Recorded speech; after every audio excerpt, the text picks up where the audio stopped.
Scott, I have a question already. What is the difference? I know the difference in my mind in the hold, in the chokehold, in the karate restraint.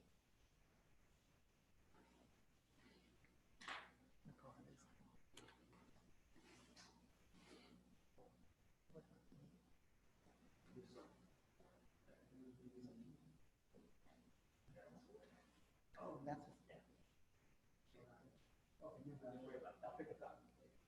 You don't necessarily have to be seen to do your thing.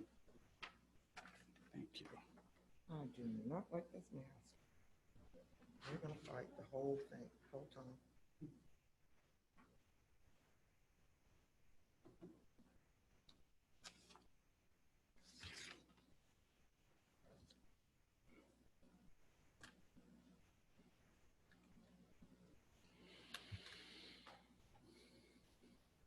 Looks like we have 70-some people already on. Yeah, that's fantastic.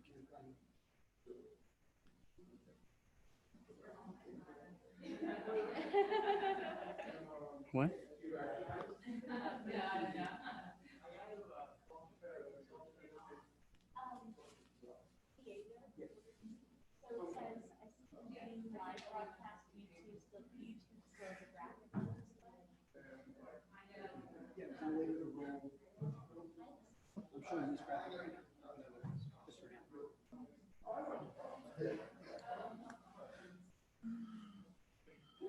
Oh, that's a good angle.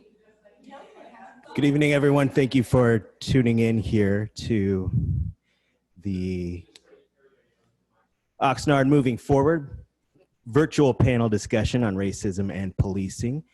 If you'll give us just 1 or 2 more moments, we are getting the Spanish interpretation set up here, and I'll show you how to access that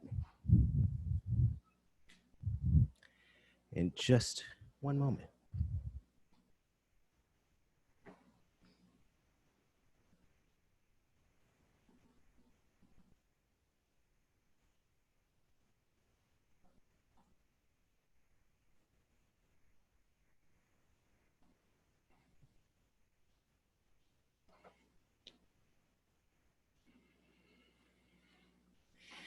At the bottom of your Zoom screen, you should be able to see a menu. And on the menu, there should be a little interpretation globe. If you choose that globe, you'll be able to interpret to Spanish. And if you are planning on asking any live questions this evening, there's also a Q&A bubble. And you can access our Q&A, our questions and answer chat, by clicking on that. You can also view the questions that are being asked and upvote as you see any questions that you would also like to have asked. So with that, I would like to turn the floor over to our host this evening, the City Manager, Alex Nguyen. Thank you, Paul. Welcome, and thank you everyone for attending this virtual discussion hosted by the Oxnard City Council. And as it is a special meeting of the City Council, they are actually online and in attendance. I'm going to make an effort here to get a roll call. So if I could have the City Council members unmute, and then I'm going to go through the list and see if we can get a quick attendance so that we can formally begin the meeting. Mayor Flynn? Oh, okay, we actually have to unmute each of you, so that'll happen in just a second here. Okay, go ahead and unmute everyone else. And by the way, we are live not only on Zoom, but the city's television channels and YouTube as well. And if there's a problem with the broadcast, I apologize ahead of time. We've been having difficulties with the technology and our connection with Spectrum. So we're going to do our best to carry this through for the whole session. Okay.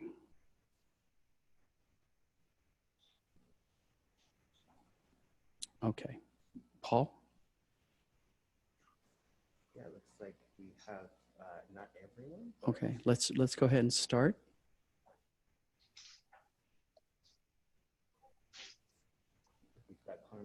Mm-hmm.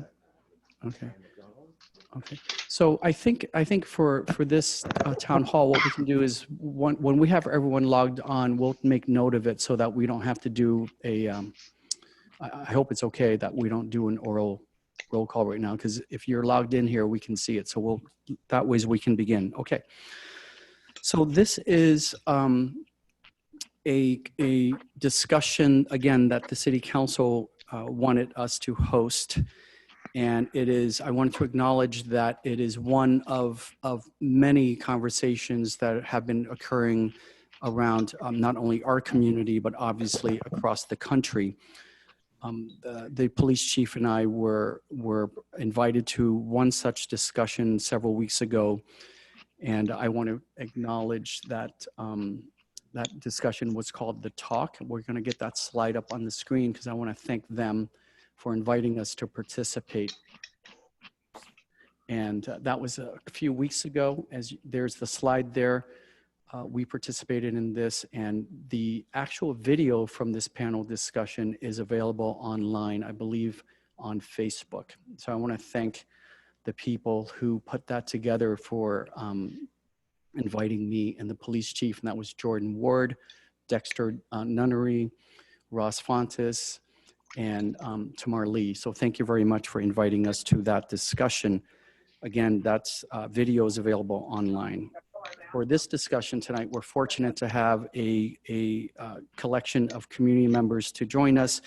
So I'm going to introduce them very quickly in alphabetical order.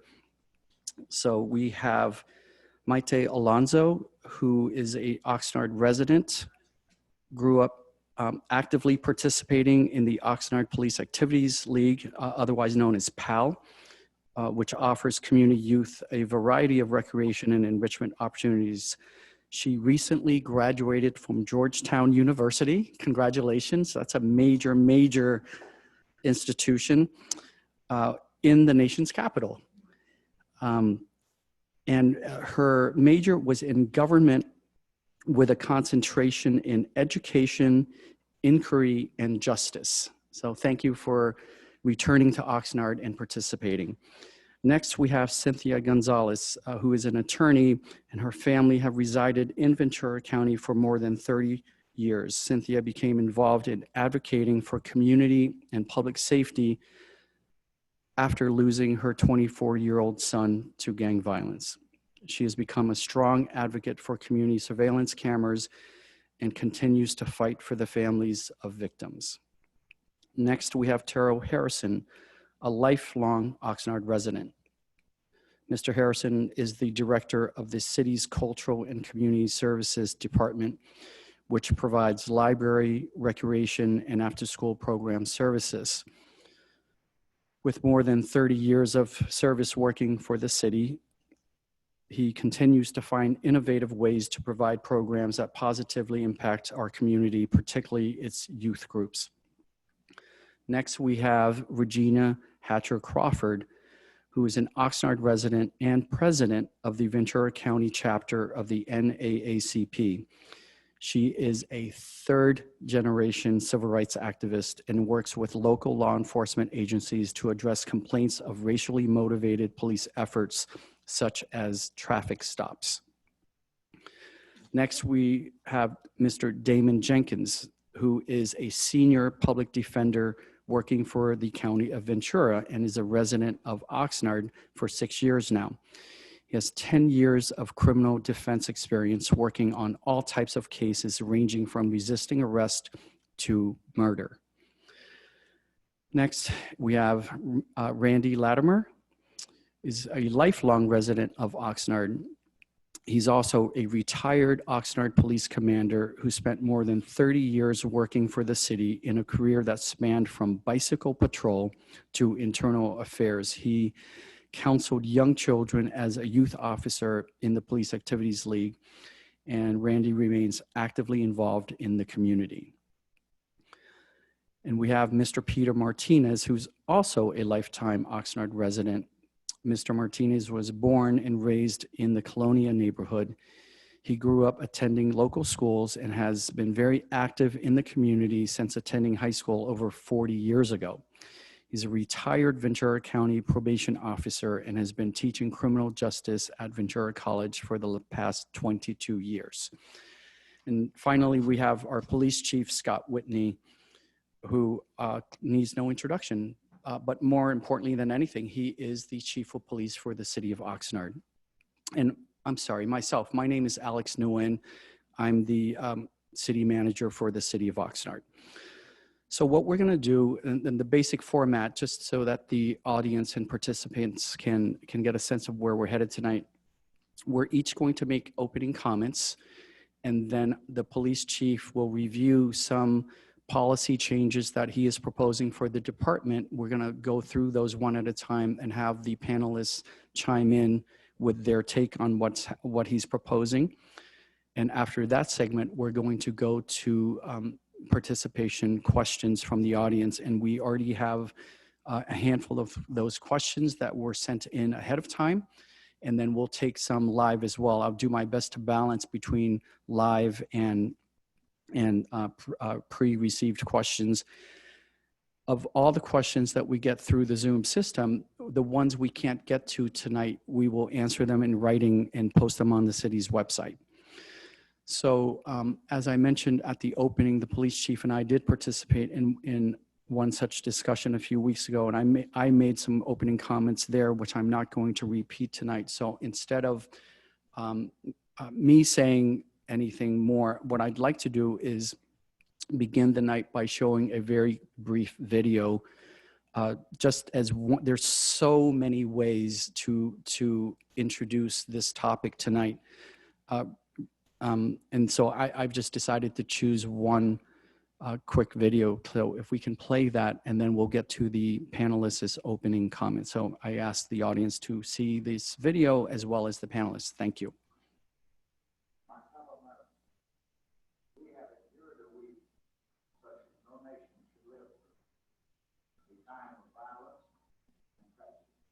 During the summer of 1967, after years of growing racial tension, Black neighborhoods in more than 150 cities erupted in protest, leading in some places to violent clashes with police and widespread destruction. 90 deaths, 2,000 injuries, 12,000 arrests. In many cities, the unrest was sparked when Black communities protested against abuse by mostly white police departments. Often, police and the National Guard responded with more force. Mass arrests that swept up many innocent bystanders along with the lawbreakers. In the conflict between white authority and Black Ghetto, old grievances deepened and spread. You cannot fight violent criminals with non-violent methods. We had a war, and I think that you have to attack the war with warlike weapons and under warlike conditions. What is responsible for this violence, this rebellion, is the inability of the city government to feel as human beings the plight of the majority.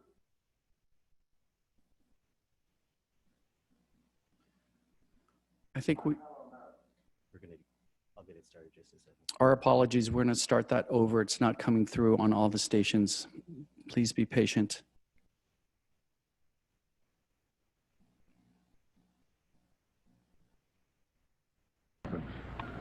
We have endured a week such as no nation should live through, a time of violence and tragedy. During the summer of 1967, after years of growing racial tension, Black neighborhoods in more than 150 cities erupted in protest, leading in some places to violent clashes with police and widespread destruction. 90 deaths, 2,000 injuries, 12,000 arrests. In many cities, the unrest was sparked when Black communities protested against abuse by mostly white police departments. Often, police and the National Guard responded with more force. Mass arrests that swept up many innocent bystanders along with the lawbreakers. In the conflict between white authority and Black Ghetto, old grievances deepened and spread. You cannot fight violent criminals with non-violent methods.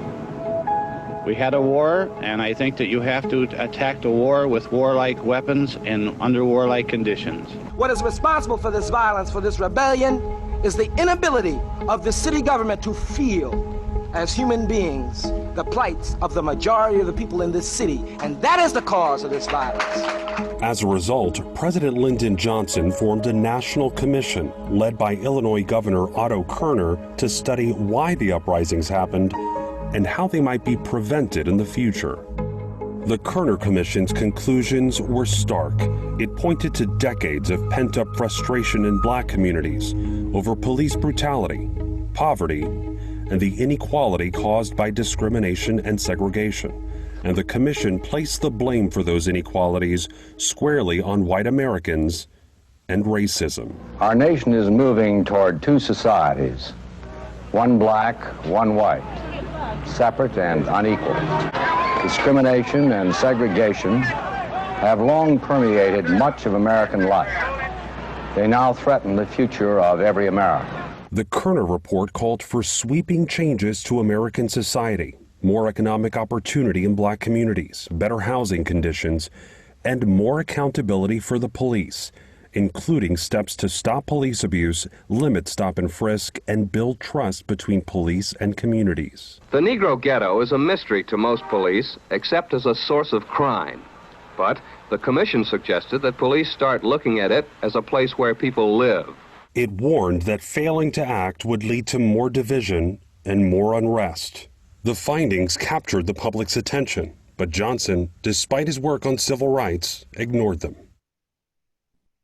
A year after the Kerner Commission report on rioting in America, a private study warned today that the nation has drifted closer to a racially divided society. 20 years ago today, the United States was shocked by a report on racism in America. There have been changes in 20 years. Some things are worse. Firestorm of uncontrolled riots and violence that is still going on tonight. The same conditions that led to the riots of the 1960s also led to the violence and disorder in South Central Los Angeles. Civil disorders and solutions to the causes of the violence were addressed nearly 25 years ago. The findings in the 400-page report could have been written yesterday.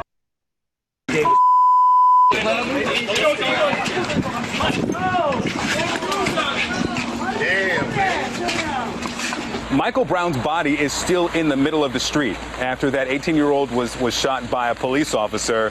Well, in the wake of the violence in Ferguson, Missouri, President Obama is proposing sweeping changes to police departments nationwide.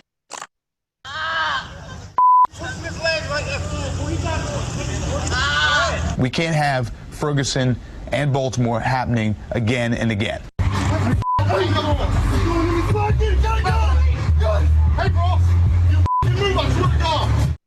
An update to the Kerner Commission report says by many standards, the rifts in American society have grown worse.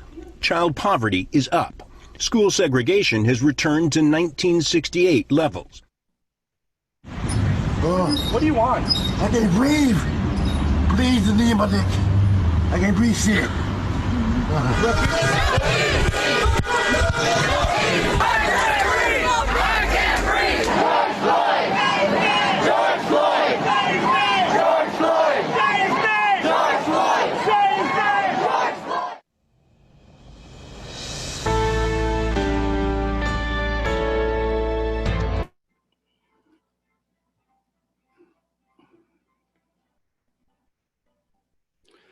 So obviously that video clip, brief as it is, provides a little bit of historical perspective. The only thing I'll say about it is it only goes back to 1967. So with that, I'm going to turn it over to our panelists. And again, we'll go in alphabetical order. So we'll start with Maite Alonso. Press the button. Hello. I want to reintroduce myself. My name is Maite Alonso. I was president of the Youth Directors Council for the Oxnard Police Activities League for about 5 years. But I feel like I'm here as a member of the community to bring a young social justice oriented point of view to really push Oxnard to think in a more progressive way about policing and racism in the community. Growing up, I don't really remember having negative interactions with the police personally. I but I always feared the police. I was part of the Oxnard Police Activities League, where I served Thanksgiving dinners and was scared and still scared of them. This isn't a bad reflection of the Police Activities League and the job that they're doing, but that just shows that despite these efforts to get the police to be more involved in the community in a positive way and show up at car shows as friendly cops is just not enough. Because what I remember from interactions with the police is being at a peaceful protest 3 weeks ago in Washington, D.C., and having police officers swing their batons, look me in the eyes, point at me, and laugh. And in that moment, I thought, who am I going to call when this police officer is beating me? I was following the rules. I was not talking back. I was going as an ally to show support for the Black people in America. And I was shot with rubber bullets, thrown tear gas, and pushed and shoved by police officers. And that is what I'm going to remember as my interactions with police officers. And those were just 2 days that I was personally terrorized by the police.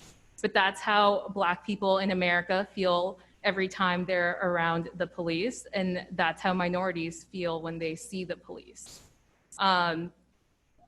Because at the end of the day, I feel like cops still have power over me. They still have a gun they can shoot me with. And I see that I am lesser to them when they have that position of power. Whether they mean to scare me or not, they still do.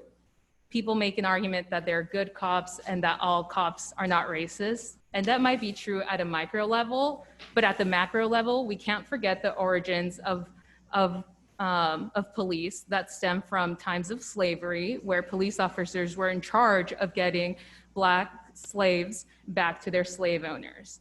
That means police are supposed to get what they are instructed to perceive as bad people and bring them back to their systems of oppression. Now in 2020, we don't have slavery, quote unquote, but we still have forms of oppression that are replicating those same forms of slavery, but we just have different names for them now. So we're blinded of how we are still being oppressed by white people in this country. When we think about policing, people think about community safety. Police are supposed to keep our community safe, but what are those major arrests that are happening in the city of Oxnard? Are they high-rate crimes and felonies, or are they misdemeanors that don't need incarceration and are instead different forms of keeping marginalized communities without power?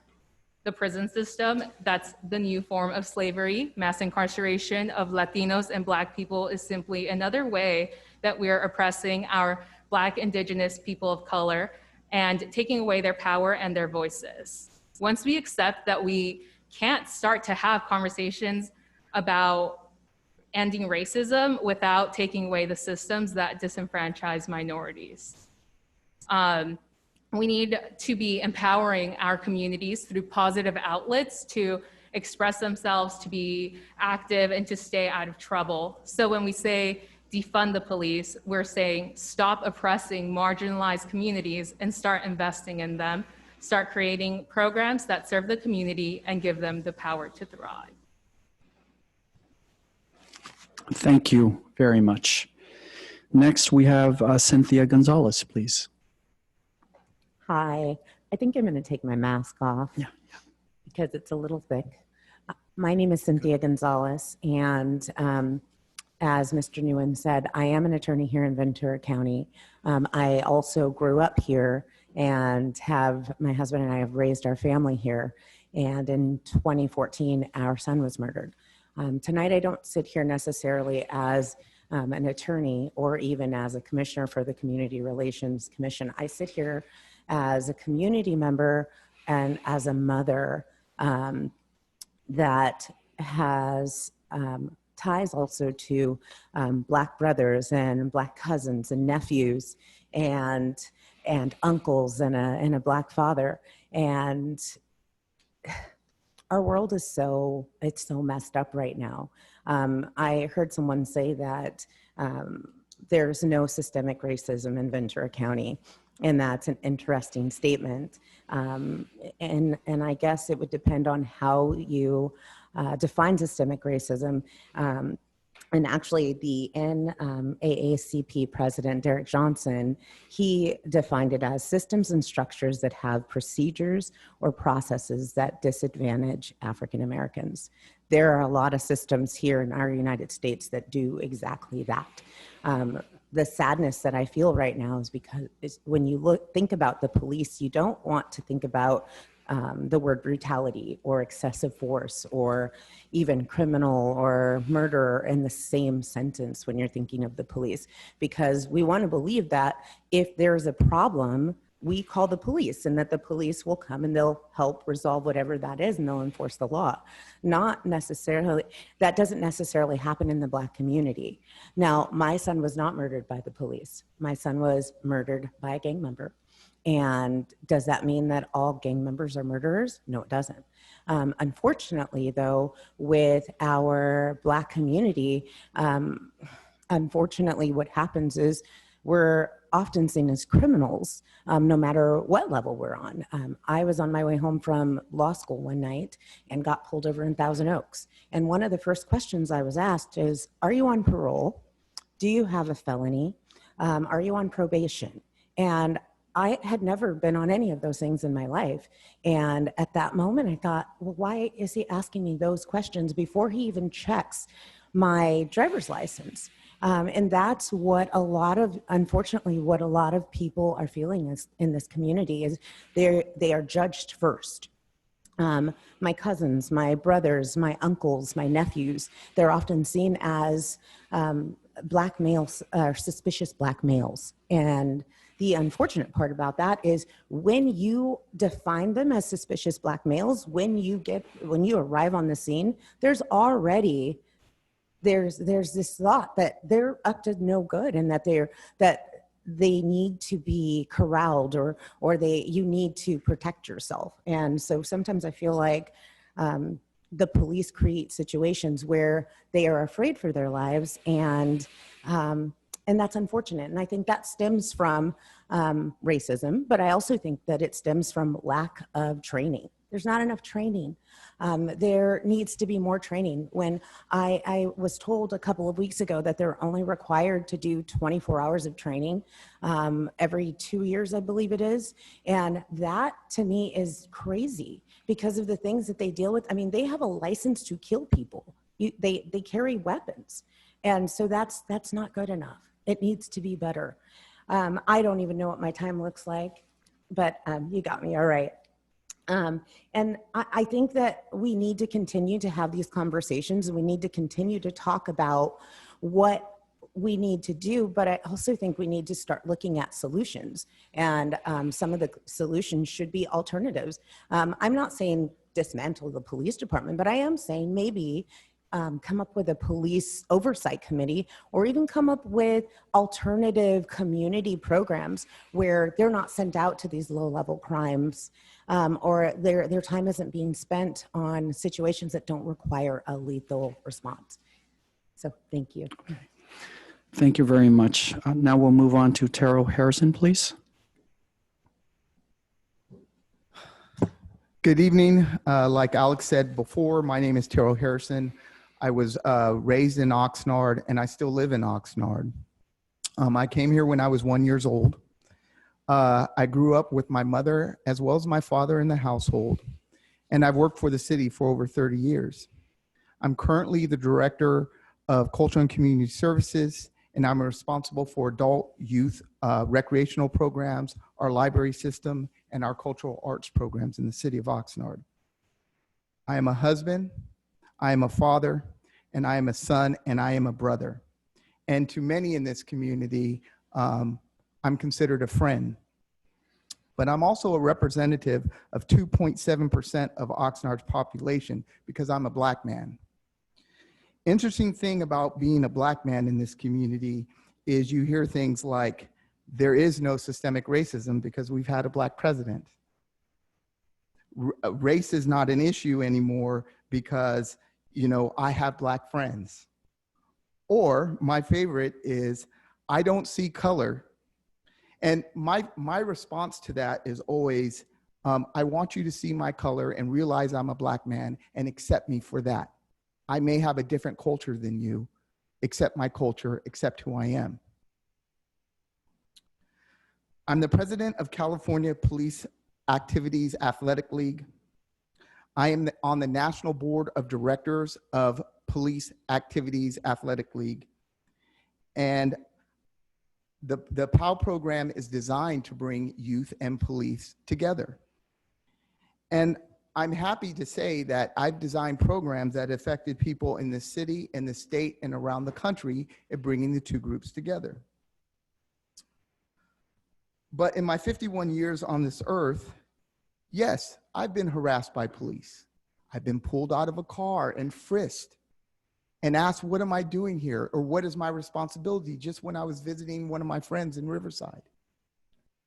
Had my father not been in law enforcement and they called the probation office, I don't know if they would have let me go. What I want everybody to realize is in dealing with young people, we don't recruit our police officers from Mars. We get them around from the city of Oxnard, from around the state and around the country. At one time, every single one of these police officers were young people. And what are we teaching our young people at our dinner table? Systemic racism starts in the home. So we need to change some ways how we police, but we also need to change what we teach in our homes to our young people.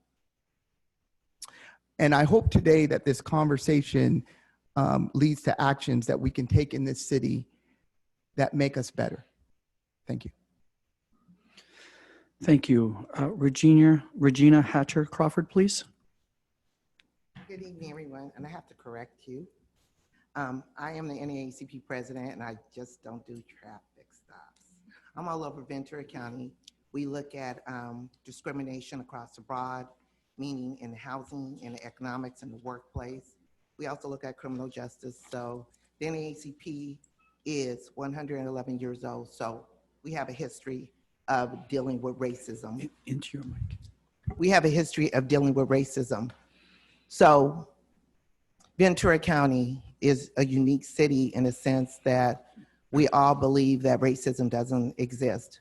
We absolutely know, working on the ground, if you're part of the grassroots organizations, several of them, we know that systemic racism exists, institutional racism exists. Ventura County, what happened to George Floyd brought back memories of the Rodney King case, which my father at that time was in Simi Valley fighting. That was 30 years ago. We still haven't forgotten that. That's how deep-rooted racism is in this county. I just previously, prior to speaking, we just seen a newspaper clipping of the Klans here in Ventura County. So every day we get calls where racism is here. And so when a Black president was elected, we seen that our work increased. When George Floyd was killed, we watched our work increase. And so what I have to say is this is deep-rooted over 400 years of oppression. And Cynthia did say something correctly, and so did you. It stems from being enslaved and systematically based on laws and legislations that we review all the time that need to be changed. We still have on the books right now that a president has to sign every 8 years for Black people to vote in the United States. This is 2020.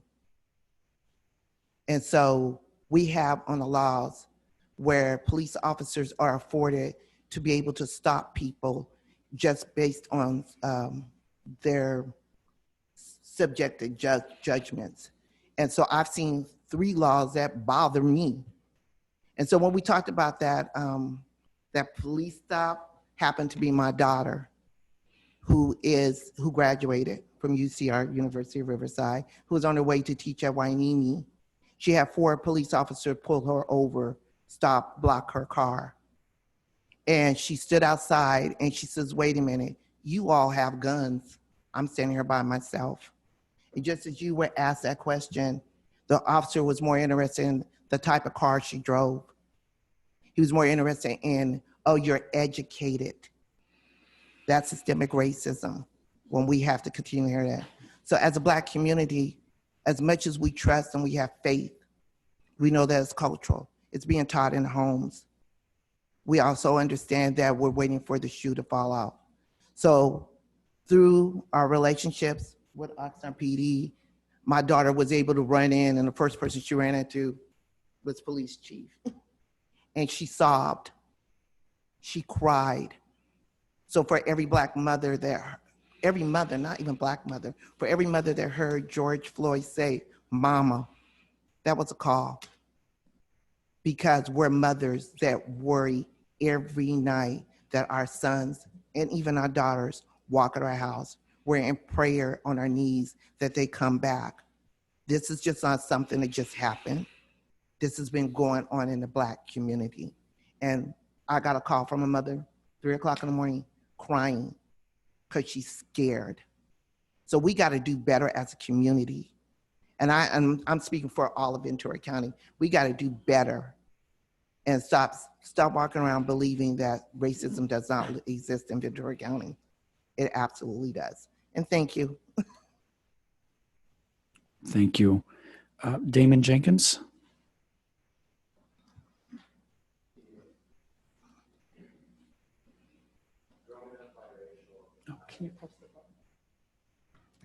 Growing up biracial, I quickly learned that race does matter. The way people perceive you matters. The way people perceive you oftentimes dictates how they treat you. I'm treated differently when I'm wearing my suit and I'm in court and it's winter and my skin's not too dark. Much different than when I'm out on the street wearing a hoodie. And that's been true my entire life. One thing that has changed recently is the use of cell phones, and that has brought the Black experience, made it shown to the rest of the world, and it shows what we've already known, and that is we are treated differently based on the color of our skin. Some of my personal experiences are, before age 10, I remember being called the N-word. Fast forward 10 years later, I remember being at a basketball game and multiple people yelling that at me. And at that point in that 10 years, what had happened to me is I'd heard that so many times, I didn't even tell anyone about it because it had become normalized to me. Around that same time, I was detained and mistreated by police officers because I fit the description.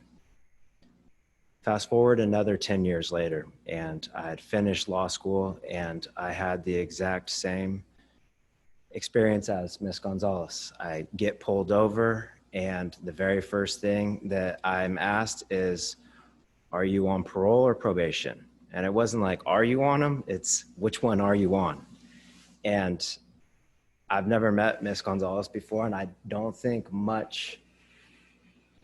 we might not have much in common other than being a certain color in public, but that experience is normal to us.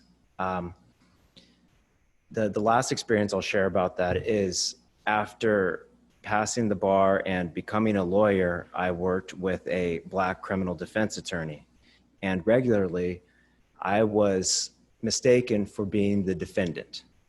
Meaning they would tell me, "No, you can't go in there. The defendants aren't allowed. No, you can't sit there. Defendants aren't allowed."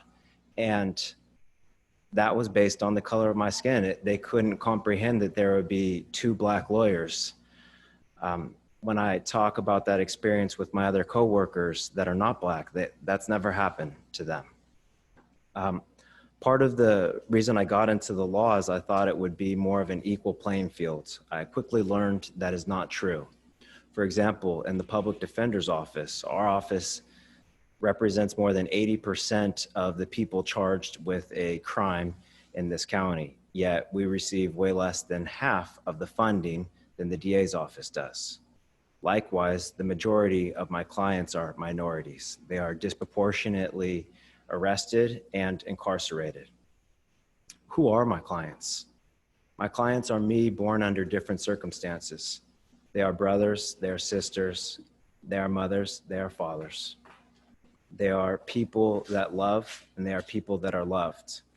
They oftentimes do have mental health issues and drug abuse issues, but very, very few of the people I represent would anyone ever classify as being a bad person or a true threat to our society. So my job is oftentimes building a bridge between my client and a judge or a juror who looks nothing like them. I can't tell you how many cases I've tried in juries with Black defendants next to me in front of 12 people, 12 jurors that were not Black. And it's hard to get justice when there is a lack of education, there's a lack of awareness, a lack of empathy, and that all results in the mistreatment of minorities. And I see that every day. And I try to build a bridge so that people can see that this person next to me has a heart like them and should be treated the way they would want to be treated in that position. Outside of work, I'm also a board member of the Black Lawyers of Ventura County. We are a diverse group of lawyers that strive to positively impact our community. We've met multiple times and discussed and vented about the current events, and we're left with the question of what do we do? How do we make change? And we're currently in the process of drafting a demand letter, a letter of requests that we will present to our local law enforcement as well as our elected officials. And what we're striving for is to make a real change. The changes we are proposing, I anticipate and hope and will applaud the Oxnard Police Department and any other law enforcement that impose these de-escalation techniques, increasing de-escalation techniques, increasing education, and increasing oversight and reporting, especially when Black unarmed people are killed. I think that these improvements will help the law enforcement. It will help improve the relationship between law enforcement and the community and improve public safety and officer safety for everyone. Thank you for having us. Thank you. Randy Latimer, please. Thank you, Alex. First of all, it's an honor to be here, and I'm really honored to be able to speak on this panel. I believe I come from very unique perspective. Number one, being a lifelong resident of the city of Oxnard, being a Black man, being the son of the first Black police officer in the city of Oxnard, who was greeted on his first day on the job of when he walks into the squad room with the uniform, thinking that he's one of the brothers, and being greeted with who's going to ride with the N word, or who's going to ride with the coon. And every step of his career, he was, being my dad, James Latimer, was greeted with resistance. From being educated, I remember a story he told me about being educated and walking down the hallway with school books, and one of the white officers saying, "That's trouble right there." And educated in, that's trouble. Fast forward to every promotion he got, he was sued because of the color of his skin. I followed in his footsteps, and I became a police officer and retired as a commander. And therefore I was a policymaker. I was in charge of hiring. So those are the perspectives that I come with. And I still live in this community. I worked in this community my entire 30 years of law enforcement, which I had to be very judicious on my interactions with our community, but I was connected with our community. I was the co-director of our PAL program, and I'm now the president of our PAL program and other youth programs in our city. So, being a police officer in our city and being a policymaker put me in a unique position where people would ask me, I would watch things on TV and people would ask me, you know, does that really happen? And well, it doesn't happen in Oxnard. This is my argument. I had an epiphany moment at a family reunion several years ago. And I thank my cousins who live on the East Coast who had to educate me. I would defend almost every action of police officers because I worked for a very progressive department where we were ahead of the game. We put in policy and digital recordings, internal audits. So we were, and we still are, Oxnard PD is still way ahead of the game. So we were in a heated discussion and I defended a lot of the actions that they were talking about. I'm like, no way, that doesn't happen. You know, we don't do that here. That doesn't happen in our department. Until my cousin said, you know what, Randy? It's great that you and your dad were able to make positive change in your department and that you have a progressive department that is willing to make changes and to do good things in your community. However, police brutality and bad interactions, negative interactions with police officers, everyday life in our community. So you need to understand that. And that really woke me up. And then having other conversation with officers, I probably can't go through that whole conversation, but just the fact that implicit bias and in some cases, stone cold racism does exist in the uniform, and training and proper hiring practices, we're finding officers who come from our community, or they don't necessarily have to come from the city of Oxnard, but come from a city or a diverse community that looks like the city that they're going to serve would be very beneficial, and very robust training and a recognition of the fact that there is institutional racism still in very high effect today. Thank you. Thank you. Peter Martinez, please.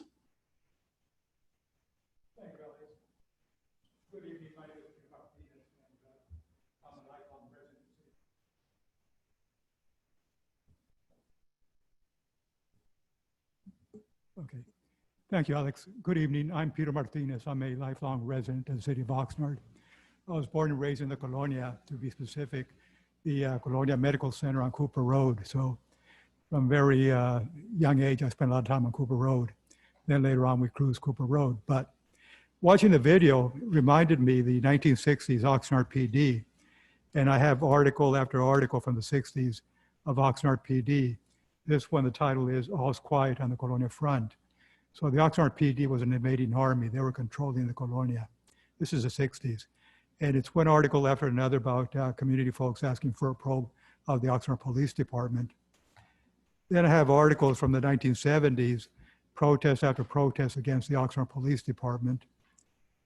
Then there's a major disturbance on July 12, 1971 against the Oxnard Police Department. And I know it well because I was there, folks. And when you read the newspaper account, it's nowhere near accurate of what was taking place. People were finally fed up and pissed off at the racism and how they were being treated. And this was a result. And I remember vividly the 1970s, September 1970, there was an organized protest against the Vietnam War. By that time, there were 58,000 troops had been killed in Vietnam. And the vast majority were people of color, African-American and Chicano soldiers. So there was an organized protest from Colonia Park to the community center. And we were marching up 3rd Street. This is a peaceful protest. And I look up on top of this roof, on top of the other roof, are Oxnard PD officers with their high-powered rifles. Now keep in mind, this is a peaceful protest. So folks, I have a very, very vivid recollection of the racism in Oxnard with the Oxnard Police Department. But I can say this, that the Oxnard Police Department today is not the police department of the 60s and 70s. And much to his credit, Chief Whitney, I give a lot of responsibility for bringing the police department to where it's at today. Very highly respected and I think very progressive. But I think it's very important that as we talk about police reform, we're going to fall short if we just simply talk about police reform. we need to talk about criminal justice reform, okay? And give you an example, I have this article, November 20th, 2009. There was a protest at the Ventura County Government Center by the NAACP and LULAC, the two oldest and largest civil rights organizations in the country. And they were there protesting how one of my coworkers, a black woman, was being treated by a white coworker. She filed a lawsuit. And I remember it well because she would come to me crying every morning, Peter, what do I do? What do I do? And she would tell me what happened that day. The problem was that ultimately he was fired, but it was an internal investigation and the matter should have been investigated by an outside agency, not internally, because the overall cultural problem of racism in the institution, in the organization, was never addressed. In fact, that's the Ventura County Probation Department. Just this year, a division manager sent out an email to staff at the juvenile facility telling them very directly, do not speak Spanish in the workplace. Keep in mind, 2020, directed not to speak Spanish in the workplace. So, Ventura County Probation Agency, this is important because the other thing that happens, the research points out that persons on probation or parole are likely to be incarcerated for technical violations, right? That impacts the criminal justice system. What happens, they are then released as because of technical violation, and they get out, they cannot find a place to work, they cannot find a place to live. So what happens? Now the police have to go after them because people call the police, right? And so we cannot only talk about criminal justice reform, we have to talk about education reform. I have stats here, folks, for the Oxnard Union High School District, the Oxnard Elementary School District. For this generation today, this is the most important civil rights issue for them, is education. So once again, if we're going to talk about police reform, we're going to fall short unless we talk about overall reform. And anyway, so I'm being told my time's up. So thank you, Randy. Alex. Thank you. And the final opening comments will be by Chief Scott Whitney. Yes, good evening, everybody. And thank you to the panelists. Thank you to everybody that's watching on Zoom or on the local channel. It's very important to have these difficult conversations. And I respect all the panelists and everything they said. I come here tonight with an open heart, an open mind. We're not going to shy away from any of this. We're not going to take a defensive position. We see this as an opportunity to make the profession of policing better, and that's how we're going to approach it. We're going to take the initiative. For me to stay on track, I made some prepared comments so I can get it in my 3 minutes. For much of our country's history, police departments enforce the status quo of oppression and discrimination. We know that. Much progress has been made, but more still needs to be done. There are over 18,000 law enforcement agencies in our country. I believe there's a wide spectrum of department policies and department practices that range from subtle bias to oppression and brutality. And the answer isn't as simple as just a few bad apples. The reality, a lot of people don't recognize and acknowledge, California has been leading the nation in police reform. Lots of changes in the laws over the last 2 or 3 years in particular. I'm not going to go into all of those. I did that on our talk on Sunday, and I was told it was a laundry list of stuff, so I'm not going to spend too much time. But some of those changes, there's now a statewide use of force database. Personnel records that were previously considered confidential are now open to the public. One of the laws redefined the circumstances under which lethal force is justified. Law enforcement are now required to have use of force policies with 20 different criteria that they were not required to have previously. I can also tell you about a lot of positive changes that we've made within the Oxnard Police Department in my 30 years. And again, it'd be a laundry list. Nobody here wants to hear that tonight. But I am looking forward to talking about the ideas that I have going forward. I always tell people, we hire people with big hearts and a spirit for public service, and I'll never back away from that. If anybody doubts it, I invite you to come and sit on our oral panels. We do hire people, though, from the human race, talking a little bit, I think, about what Randy was talking about. And nobody comes to our profession with an adequate understanding of race relations, the history of police brutality, implicit bias. Nobody comes to us with that knowledge. Going along with what Mr. Martinez said, my guess is most people, I've talked to a lot of people over the last 4 weeks about this.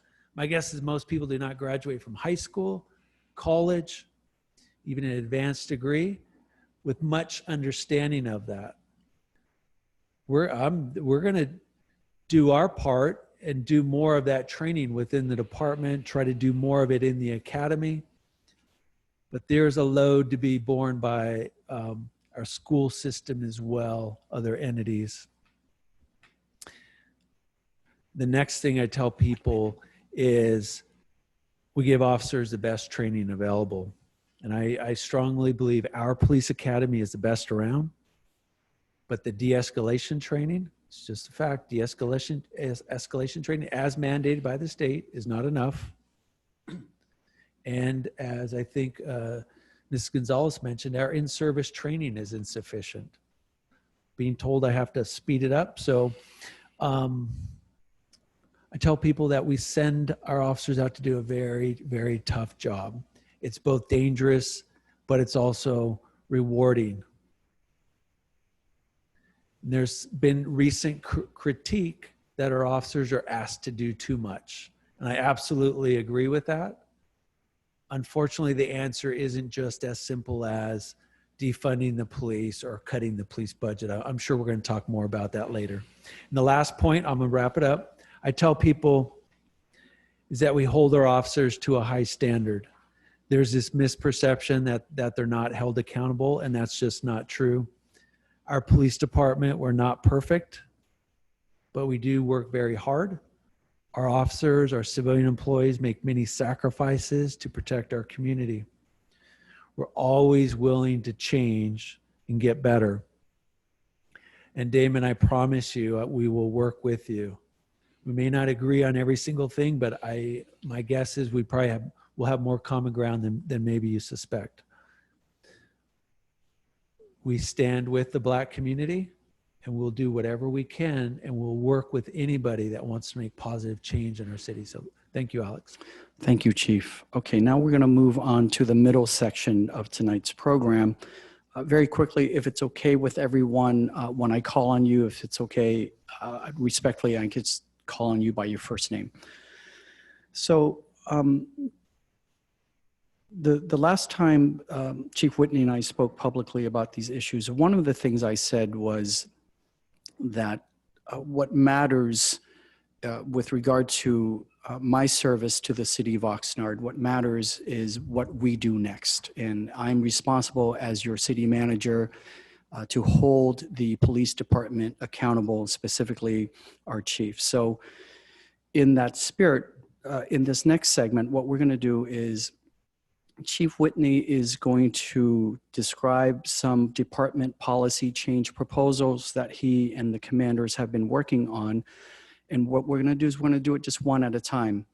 And he's going to describe one, and then I'm going to ask a few panelists just to give their initial feedback. And what I've asked the panelists is, because we have so many people here that we're not going to go around for everyone, but based on what you hear from the chief and what you hear from the initial panelists that responds, if you have a very, very different response, let me know, and so I can call on you. So with that, Chief, can you go into your first proposal? Sure. Sure, just a quick background. The city manager and I talked about moving forward. We don't want to just sit here, be defensive. We want to move beyond hearing complaints. We'll definitely be open for that. But we also want to talk about moving forward. And with that spirit, and I've just kind of put these together, working on it all day today and kind of hot off the press. So this is a work in progress. But one of the things we did very early on after this is because the carotid restraint was a big issue on the news. We all saw that. And we banned the carotid restraint with the exception of self-defense. And I know the state may be going in a different direction, banning it completely. And I think that that is a bad idea. I think it is going to be unsafe for the officers. It's going to create an unsafe environment also for our community. But I understand we will always follow the law. So the change with our carotid is we changed it to where the carotid control hold may only be used to defend against an imminent threat of death or serious bodily injury to an officer or another person. And I was talking to Regina before the meeting, and she asked me about, does that mean that an officer can put a knee on somebody's neck? And the answer is absolutely not. That is not allowed within our policy. So that is the change that we made to the carotid restraint. Alex, do you want me to go through all of the ones under policy changes first? That's probably the way we're going to get through this. Yes. The second one was we have a policy called duty to intercede. And within that policy was also a duty to report. We just changed that duty to report to, there was one word that we spotted in there and taken a second look from should to shall. So the officers, there's no discretion there. It's very clear. The third one, re-examine our policy manual to look for more opportunities to put de-escalation techniques in there. So there are several other policies within the manual where we think we could put more emphasis on de-escalation techniques. The fourth one, and this is we could probably spend the entire 2 hours talking about this, but this is we are making a commitment to examine our policies and our practices. And I think this may be where we might be able to have some common ground with Damon to determine if they produce or maintain any racial inequities. And I have a couple examples on that. And the easy and the obvious one for me is Nextdoor. Nextdoor.com, most of us have that. They used to have a function within the app where you could report something directly to the police. They actually got away from that because they noticed there was too much racial profiling on the app. Even with their algorithm that they had on their app, they were still, too many of these were getting through and essentially reporting things to the police where there was a perception that there's racial profiling. Within the police department, if somebody calls 911 to report something, there's not a lot of screening. If they report suspicious circumstances, there's not a lot of screening that goes there. We generally send somebody. When I was talking to a few of our black officers last week, and they gave me an example of one. They went to a call of a suspicious person in an apartment complex. He was a black man.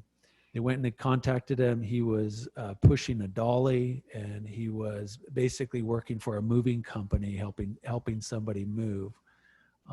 So there's we probably need to do, this is the evolution of policing. We have to figure out a way, just because somebody calls 911 doesn't mean that an officer is going to go to that call. So that's just in the interest of time. Okay. And Alex, if there's one other thing I could mention, it's related to this, eliminating, it's called disproportionate minority contacts. I worked with juvenile probation to reduce the number of juveniles in the juvenile facility. It was built for 400 people, 400 kids.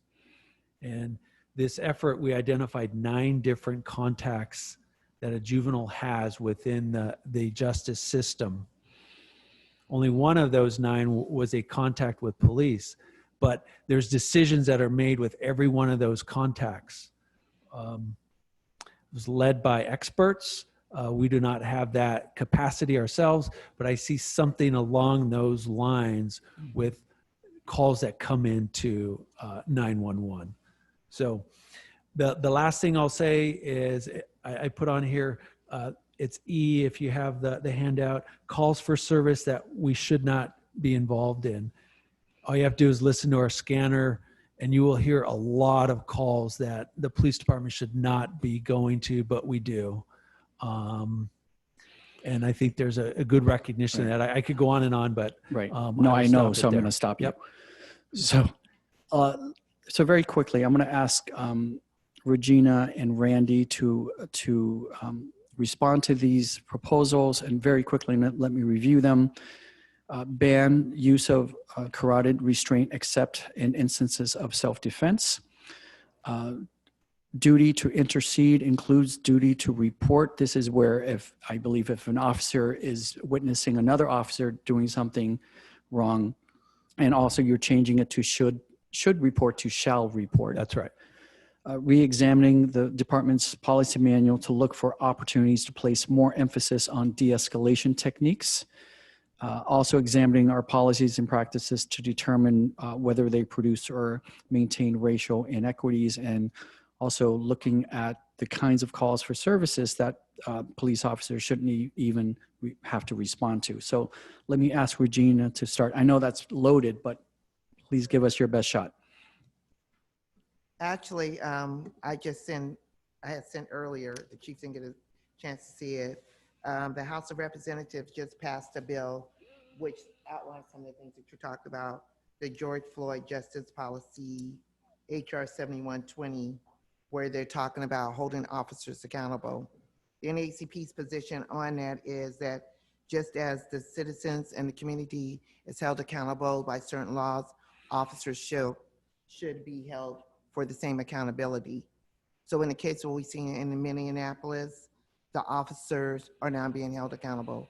As we've seen with the Richard Brooks incident, officers are being held accountable. So I do applaud.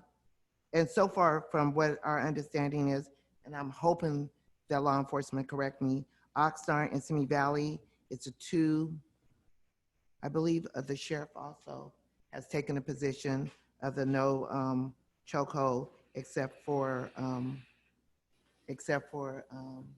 in self-defense. I guess my question is, as we know with anything, there's always some flaws. And my concern is who's gonna be looking at these accountabilities? Because we know that anybody can yell, just as we know with Trayvon Martin, I'm in fear of my life. And as we call them, the Karens, and people who yell these things and there's nothing going on. So in the case of an officer, you know, the body cameras were great, but we found out sometimes they turn them off. The NAACP is mandated that that camera is on at all times so that the community can see it, and that all the tapes, not just a portion, is being shown to the community. So I guess that's part of it. You kind of addressed, but you didn't address for me. And I'm sorry, Scott. He's not going to want to take me out to coffee after this. As far as the police cameras.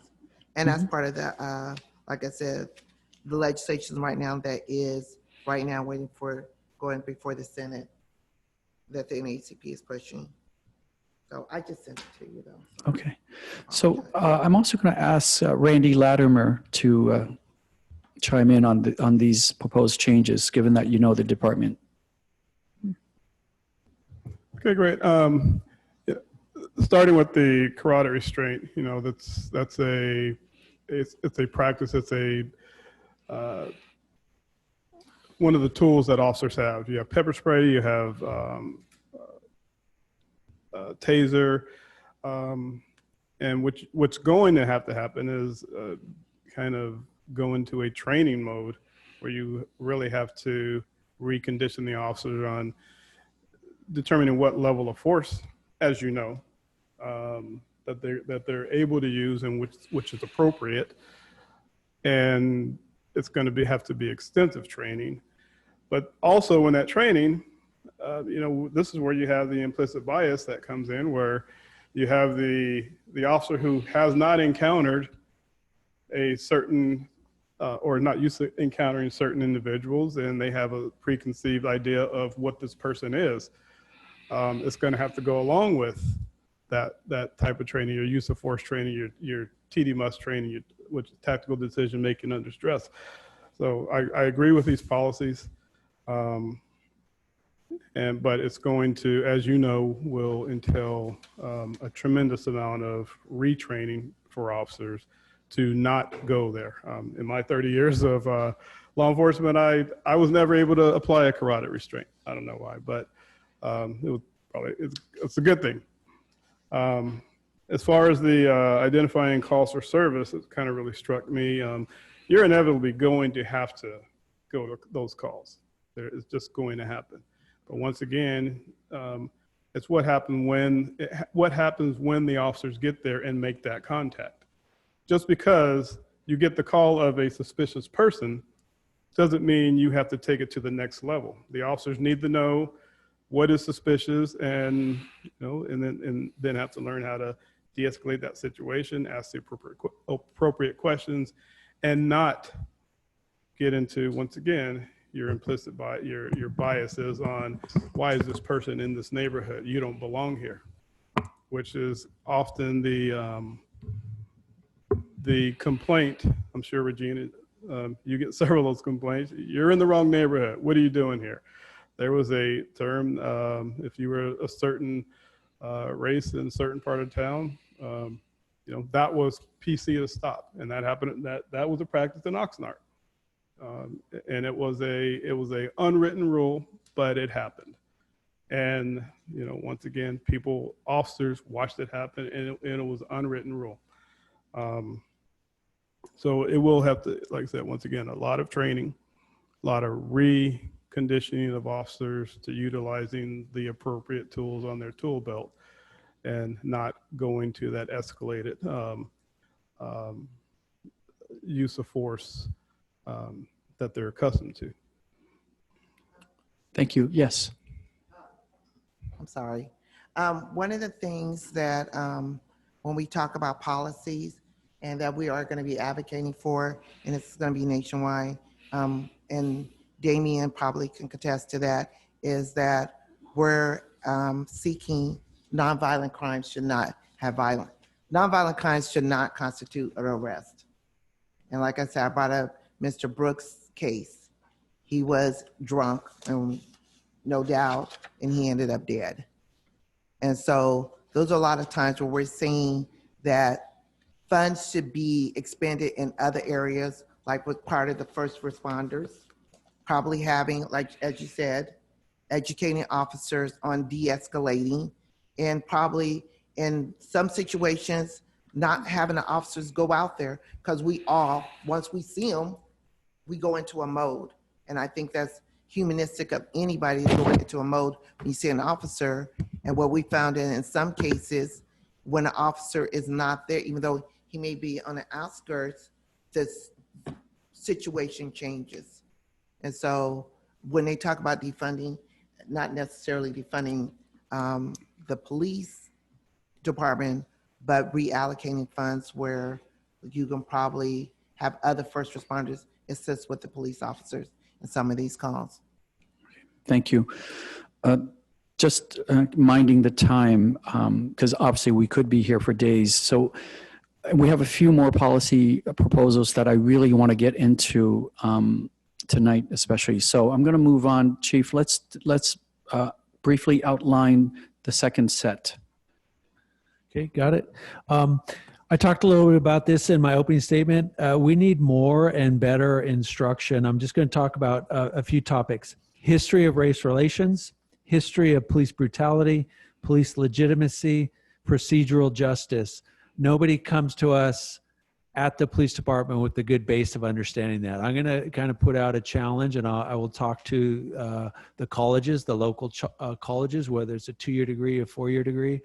We need more instruction on that. We are also going to take the initiative, and again, as Cynthia said, our training budget is super low. It's a couple $100s per person a year, but we are going to, by the end of the year, add additional training in implicit bias, cultural proficiency, and then those other things that I had just mentioned, the history of race relations, history of police brutality, police legitimacy, etc. And then we also, I mentioned in the opening as well, we need more training on de-escalation. And then this is a new one. I don't think it's really been talked about. Maybe Regina was inferring to it, that disengagement training. It's not training that currently exists. I heard it in speaking internally to our officers. That incident in Atlanta is probably a good example where the officer could have disengaged, got on his radio instead of chase that person. So that type of training we're going to look into that. And de-escalation and with the current state requirements? Yes, the state requirement is a minimum. We're going to build on that. Okay, so I'm going to start with Cynthia, responses to those proposals.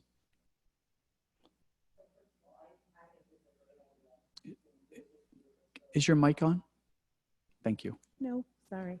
I think it's a great idea to include history of race relations, police brutality, and police legitimacy. I think it's necessary for us to do better when it comes to education, not just for the police, but overall, because I don't think we do enough. And I also agree with the disengagement training and making sure that, I guess, situations don't turn into the Mr. Brooks situation where he was drunk and then he was dead. And I think that it's super important that our officers receive the type of training that they need, because like Chief Whitney says, they don't come with that knowledge or that information, no matter where they come from. They don't come with that. And so I think that this is definitely a great start. We just have to put some timelines on this, and also, as you said, go out into the community and talk to the different colleges that are training folks and that are educating them and sending them to the police force, and make sure that this is happening. We know that there has never been enough education around the history of race relations and procedural justice. That's huge, because if people have an understanding of what they're actually supposed to be doing, maybe there won't be so much confusion, and maybe we won't have as many issues as we do. So thank you. Peter, can you share your thoughts about these proposals on improving instruction? Yes, I have quite a bit to say about this topic. First of all, this whole notion about race relations, police brutality, and police legitimacy, etc. As I said, I was a probation officer for many years, and every year we were required to go through post-training, and oftentimes they provided training on diversity. And I was always the first to sign up because I had an interest in it. And every class I attended had one thing in common: they were piss poor. It was just bad training, okay? So I think it's a matter of providing the training, but it's also important to provide good training. And what I would recommend is that you start by reading this book called White Fragility. This sets a foundation, folks, okay? And then the other thing I want to say about this is that the persons who teach these classes have to be qualified. For example, is there anybody here who denies that racial profiling exists? If you believe that racial profiling does not exist, please raise your hand. Because there is one instructor at Ventura College, criminal justice instructor, who teaches a community relations class and tells the students that racial profiling does not exist. Then they come to me and tell me, Mr. Martinez, so-and-so said that racial profiling does not exist. So of course, then I have to address that, and here are the articles. Also, regarding implicit bias and cultural proficiency, I think that should be part of the curriculum in all CJ classes because it's just such an important topic, so it has to be included. Then I want to talk about de-escalation training. I think that's very important, but however, I think it's more important to prevent the situation from escalating in the first place. Because once it starts to escalate, it's tough to de-escalate. So with the proper cultural proficiency training, you can prevent it from escalating in the first place. And this is why I tell my students, the minute you put on that uniform and the person sees you approaching, how they perceive you is going to make all the difference, whether the matter tenses up or not. Because if it starts to escalate, it's downhill from that, folks. Okay, so you want to prevent it in the first place. So I think these are very important topics. But again, I think it's very important that whoever's going to talk about implicit bias or just explicit racism has to be qualified. And particularly with cultural proficiency, they do need to be qualified because I think it's so oftentimes, let's look at the others. Well, let's look at our internal operations. Let's look at our policies. Let's look at our procedures. And let's look at our practices. And give an example. I've been teaching at Ventura College as an adjunct instructor for about 22 years. And there was cases where this was just outright racism. And I documented every part of it. It was ignored. And finally, LULAC and the Latino Town Hall from Santa Paula took it over. And suddenly things started to change. Okay. But again, 1950s, the landmark case, Brown versus Board of Education, right? Supreme Court said separate but equals not. Okay.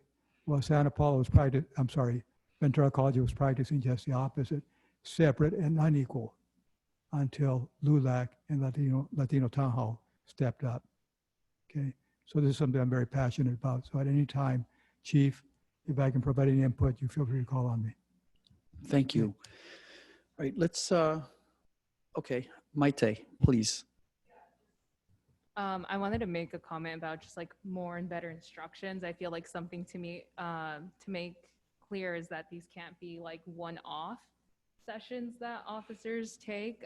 They need to be like sustainable, and even in like the instruction of what the consequences will be for their abuse of force and like repercussions that should be happening. Because I feel like if they think that they can get away with it, that's going to enable them to keep on doing it. So I think that definitely needs to be a conversation, so they know that they will be held accountable.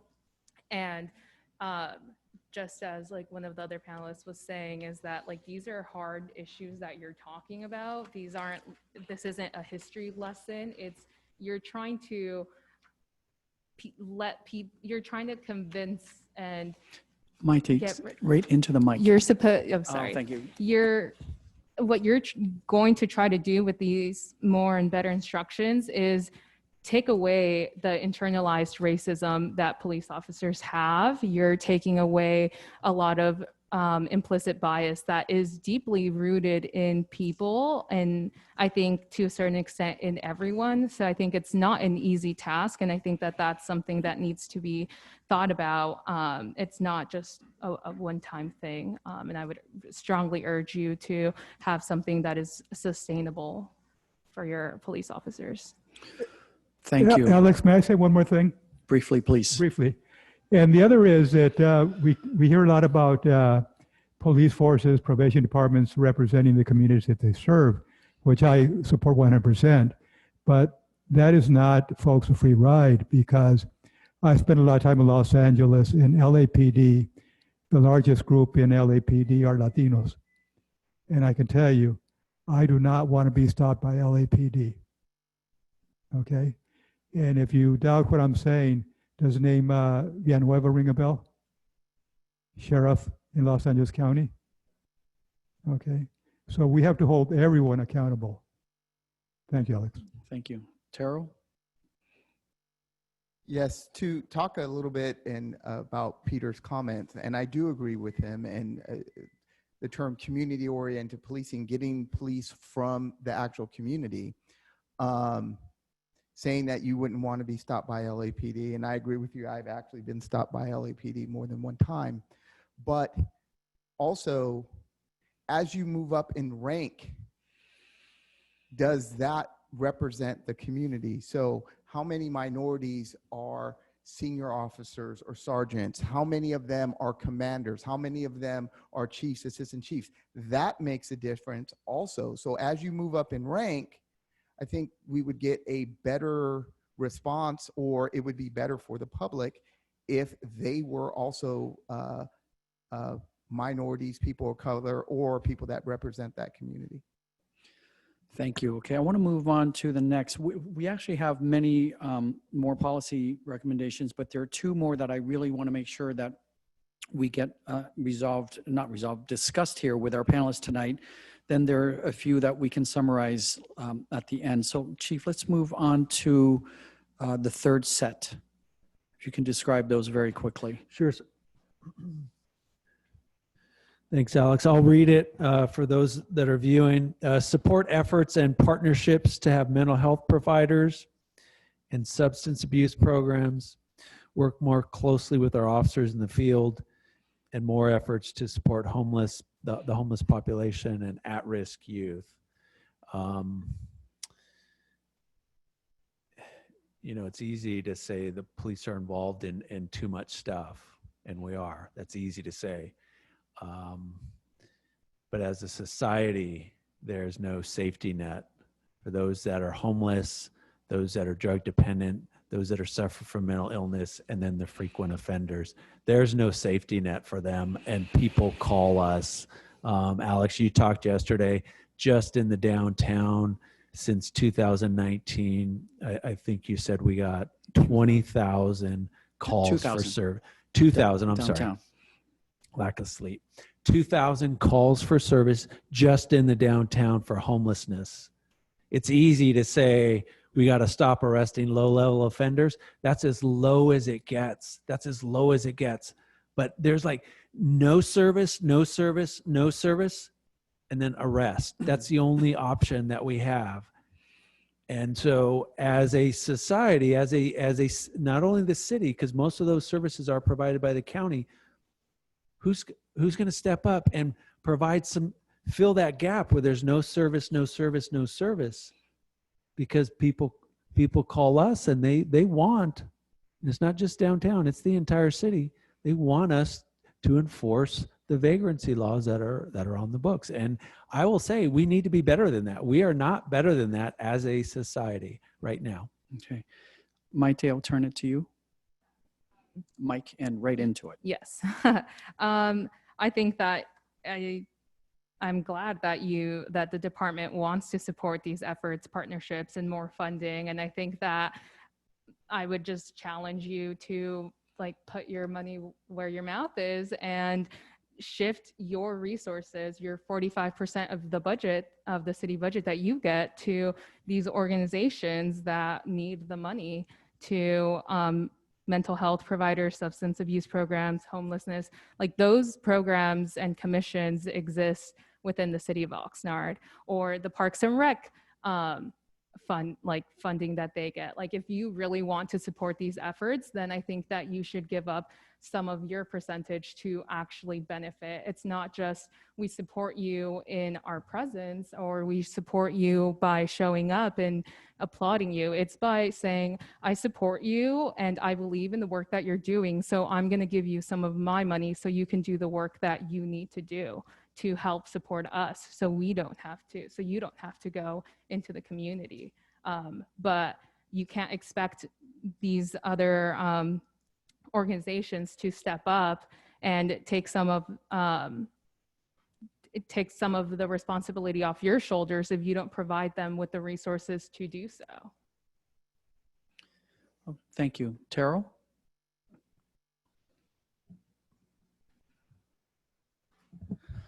So,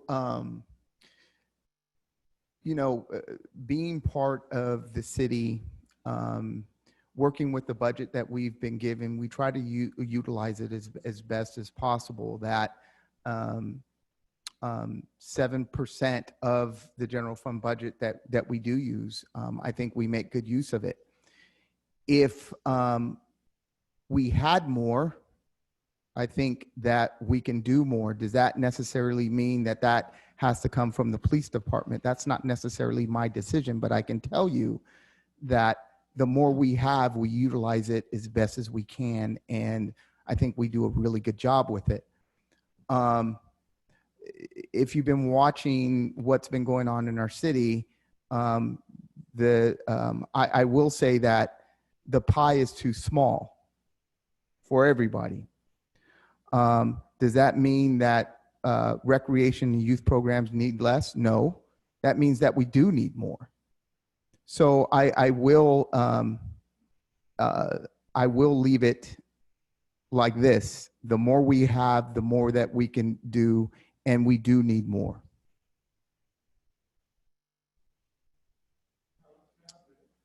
Actually, I'm going to go to Cynthia and then Peter. So I definitely agree with partnering and partnerships that create an alternative to calling the police. I don't know if you guys have heard of the Cahoots program in Eugene, Oregon, and they've had it for 31 years. And they have a de-escalation model for situations like this. And I agree with Maita. I agree with you in that I believe that if the police are really dedicated to this and dedicated to shifting from handling those low-level calls or handling like the mental health calls, then yes, I do believe that a certain percentage of their budget should be shifted that way. The budget was finalized yesterday, I believe, and my question is, how much of that budget did you consider shifting to this type of a program, or are we going to have to wait until next year for that? Peter? Yeah, I want to talk briefly about at-risk youth, because as a probation officer, I spent a lot of my career working with juveniles and spent a lot of time working with agencies that work with youth, including schools. But I want to share some numbers with you. The Oxnard Union High School District in the year 2018-2019, in math, only 21% of students met the state requirements in math. Keep in mind, 21%. In English, language arts, and literacy results, 40% of students in the Oxnard Union High School District met the state requirements. Folks, all those students are at risk. And again, if we're going to talk about making major changes as opposed to police reform, we need to start holding schools accountable as well. And so I say to any educators out there who are watching tonight, start holding your institutions accountable as well. Thank you, Alex. Okay, thank you. I'm going to talk a little bit later about the budget issue, but I want to get into one more policy proposal with the panelists we have here. So Chief, can you discuss number 4 really quickly? Sure, I'll read number 4. It's pretty easy. And though I truly believe that our department thoroughly and objectively investigates critical incidents, I do support the idea of independent investigations by the California Attorney General or any other outside law enforcement agency for either officer-involved shootings or incidents resulting in death. That's a very straightforward. Okay. So very quickly, I'm going to ask Damon to address this first. I just want to let people know that issue is one of the most popular questions we're getting from our Zoom audience tonight. So it's a good thing it's on our agenda. Damon? I absolutely agree that there needs to be independent investigations. That's part of the Black Lawyers of Ventura County. Our request is a diverse, nonpartisan group that would have that type of oversight and ability to investigate and then refer on to someone like the Attorney General. I don't think that the steps set in place are sufficient. I also am not convinced that having the Attorney General, having another law enforcement agency oversee a local law enforcement agency, I don't always think is the best way to get to justice. I think someone from the outside oftentimes will have the best interests of the community in mind and be able to effectuate more change that way. Okay. Anyone else have thoughts on that issue? Okay, let's. Yes. Oh, this mask. But back to at-risk youth, I think the other thing is there's a lot of talk, LA specifically, about doing away with their school resource officers. And I think what has to be looked at is why they're being called into the classrooms in the first place. And this is where data is very helpful, because is it specific teachers calling in for the school resource officers in the first place when they shouldn't be called into the classroom? Secondly, I think it has to be real clear what the role of the school resource officers is in the first place. And is it once again a instructor or a teacher who cannot control his or her classroom, as a result depends on the school resource officer to do discipline, etc. So that information has to be very clear so that it determines the role of the school resource officer, so that once again, school resource officers are not being called in to deal with matters they should be dealt with by the classroom teacher or the school administrator. Thank you, Alex. Thank you. Yes. Okay, Regina, and then Randy, please. So as you know, that we call that the education pipeline to prison. And so the NAACP has been for years fighting for resource officers to be removed off the campuses, because we start seeing that 80% of the calls were on minority students, specifically Black students. And as we know is that once the resource officers come in, and I'm Chief Whitney, I'm talking about LAPD. I haven't seen it in Ventura, Oxnard School District, because I talked to different districts, but where the police officers are coming in and they're making an arrest. And that, like you said, it starts systematically putting these young students into the system. And then at that point, it makes it difficult for them to get jobs, housing, and everything else. And it starts a pattern. So we've been fighting over 10 years for the removal of resource officers on the campuses. Thank you. Randy? Hey, Alex. Oh, I'm sorry. Yeah, No, Randy's Randy. next. Randy, I hope you're going to talk about what I was going to talk about. Chief, well, I was going to talk about the independent investigation first. I think it is a good idea for an independent investigation due to the fact that there's inherent distrust, and the police department needs to lend to transparency, and it makes Oxnard Police Department and other police departments better at having an outside independent source review the incident. On the school, I was a school resource officer in the city of Oxnard, and I actually was the sergeant and commander. The Oxnard experience, just I think, Regina, you alluded to it, is far different from the LA experience. So I think it does Oxnard a disservice to clump every school resource officers in general with everyone else, because our experience, we have made, and being Oxnard residents, Oxnard Police Department has made very strong inroads with connecting with our high school students and our middle school students and provide a resource. Oxnard, I keep saying I'm retired. I should be sipping on a umbrella drink. But Oxnard PD has done a very good job connecting with our students, and not only the students, but the families of those students. And I know the chief's goal was for every kid in our community to know a police officer. And I think the schools are a very good resource, along with other programs such as PAL, and for that to happen. So it gives our kids an inlet and a personal connection with those officers. Okay, I'm going to go to the chief, then Maite, then Regina, then Cynthia. So Seems to be a hot I wasn't topic. Let's planning on go. talking about it, but since it came up, 2008. Briefly, Chief. 2008, I read an article written by the ACLU about criminalizing school misconduct. Talked to our school resource officers. We worked with every single school district in the city that we have a contract with. We told them we are not going to criminalize school misconduct. We're not going to be making those types of arrests. We entered into that MOU, and it has served as a model for other school districts in the state. If our school, we do not force the officers onto the schools, but if the school districts, and who loves the SROs more than the students is the principal and the staff. Basically, they all love the SROs, but for some reason, if the school district did not want that, if they didn't think it was valuable, they wouldn't pay to have it, and we would just pull them back. So thank you. Okay.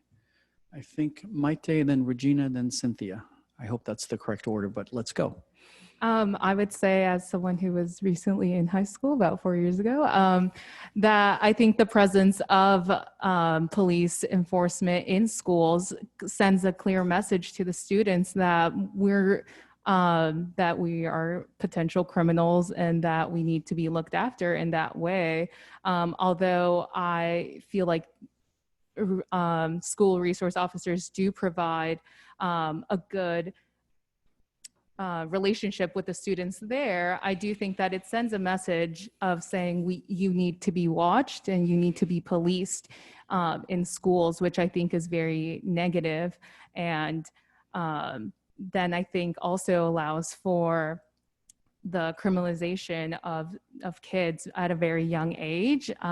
That, I mean, I don't know what LAPD and their situation in their schools looks like, but I know even 4 years ago when I was in high school, there were a lot of my my peers that were being arrested on campus for small things. So I think that negating the fact that that has a negative impact is ridiculous, because these are our safe spaces for students where we're supposed to feel encouraged and protected by administration, by the teachers that are there. And if they're doing their job correctly, then we shouldn't need police force on these campuses. Thank you. Regina?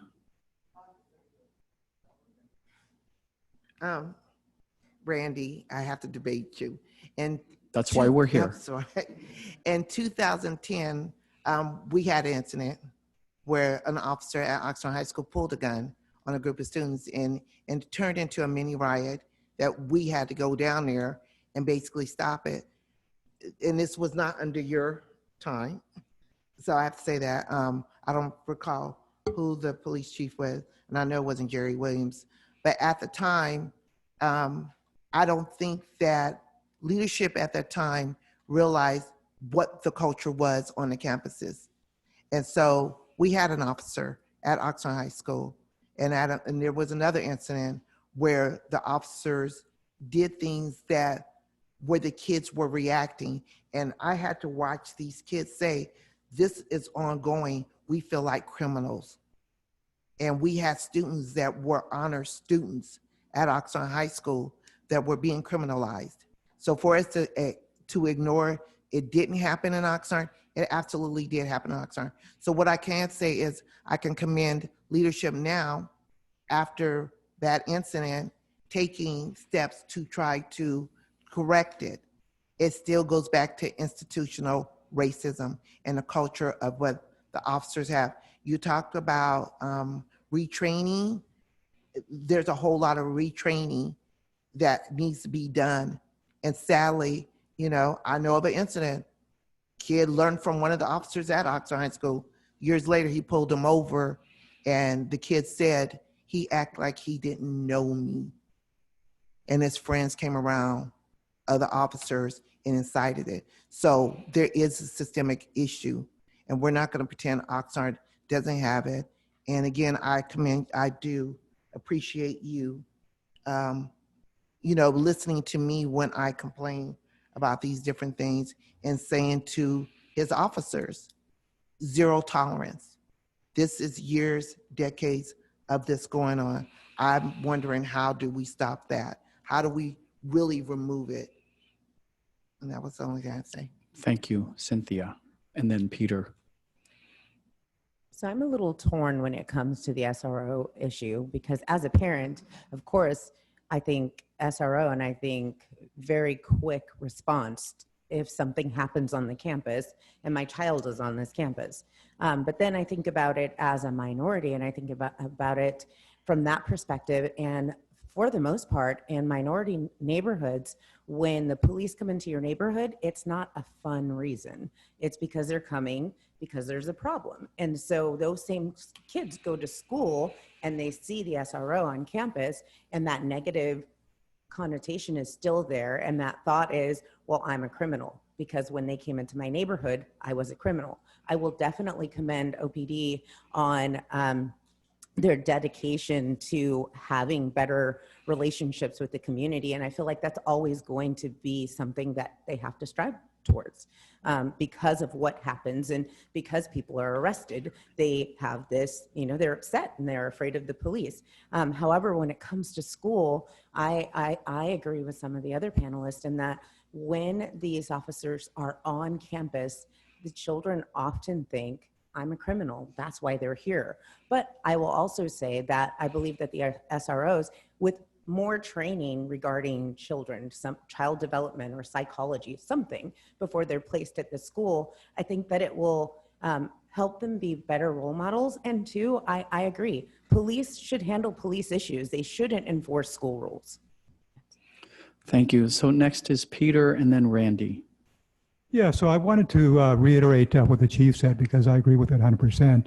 And I am aware of the MOU that they have with the Oxnard School District.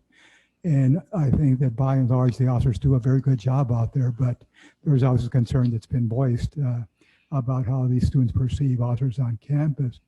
The other thing I want to say about Oxnard PD, they do an excellent job of going on to campuses and talking to students and talking to parents. And that's very important because it's very culturally relevant. If you want to talk to the parents, they're going to be at the school after school to see their kids. So if you want feedback from the parents, that's the best time to reach them, because they're not going to come to the station. But if you go to them, that's very culturally relevant, very effective. Secondly, and I was going to say this earlier and I forgot to say this, but again, I teach criminal justice, and I always tell my students, if you're seriously thinking about a career in law enforcement, go on a ride along, go with Oxnard PD. And I have to tell you, without exception, they all come back and they think it was the best thing that ever happened to them. It's a very good experience for them to go on the ride along. But specifically, I highly recommend Oxnard PD because I know that they will be treated well and they will have a very positive experience. And when they come back to class the following day, that's exactly what they say. So Chief, thank you. Randy? I was just going to point out, if you look at the pillars of 21st century policing that was instituted by the Obama administration, community policing is one of the six pillars of 21st century policing.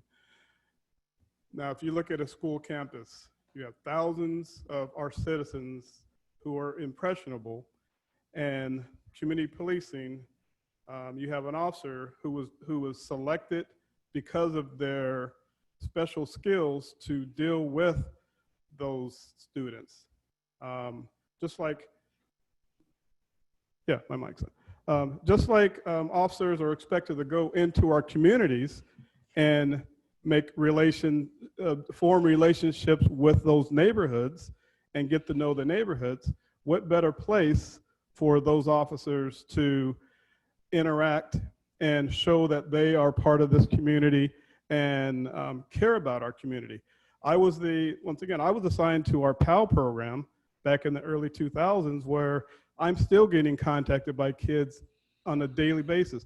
During this, after George Floyd was killed, I got several calls from kids that who are adults now, who trust me because of those relationships that I was able to form. And I would challenge you to talk to any school resource officer in this city. And once again, I think it's unfair to clump this city in with other cities, but talk to any of those officers who have worked on a school campus and who have formed relationships with those students. Thank you. So we're gonna move on. Chief, I'm gonna go ahead. I'm gonna summarize the other three items really quickly, and then we're gonna move on. There are three other things we want to support. They're very straightforward. One is to support a state/national effort to decertify officers that were terminated or resigned in lieu of termination. Next is to support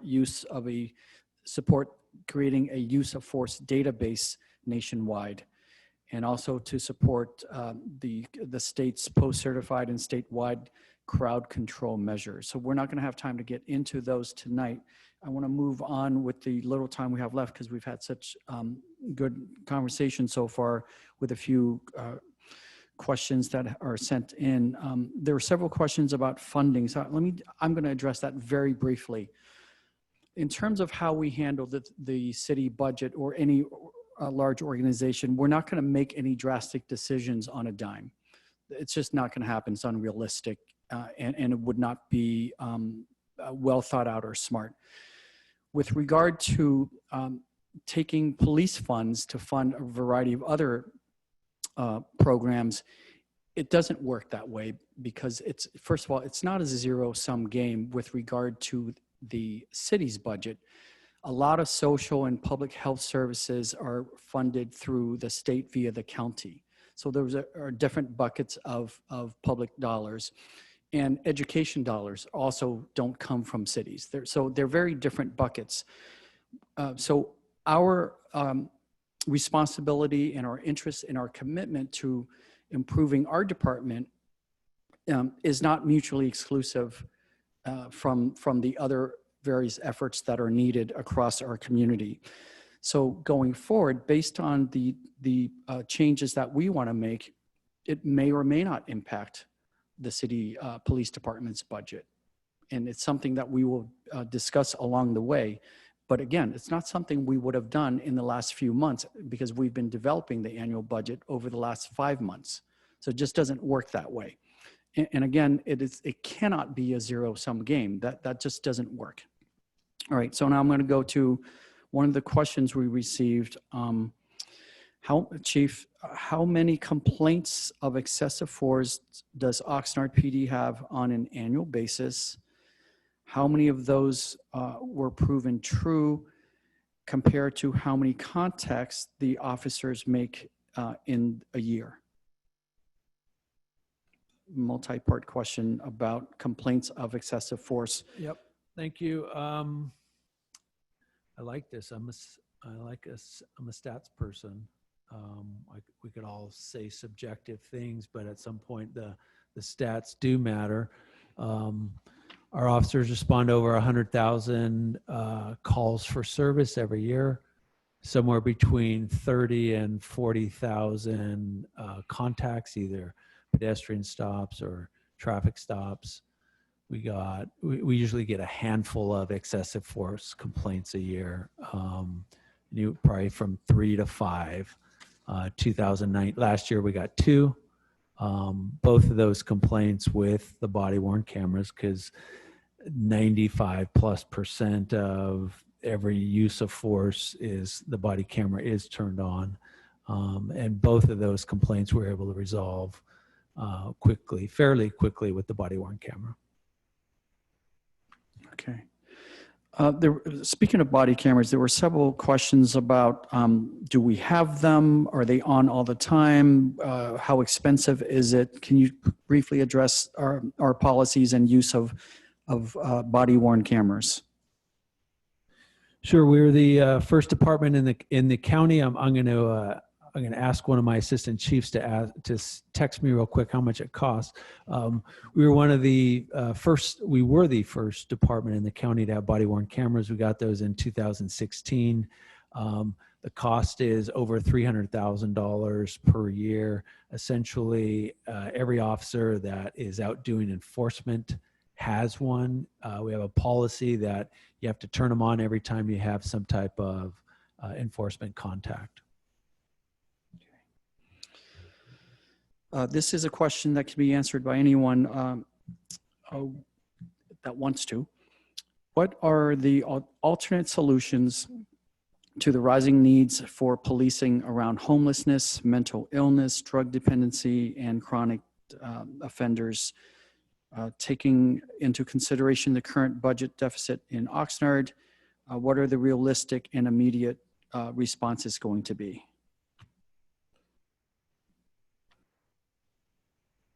Yes, go ahead. Right into the mic, please.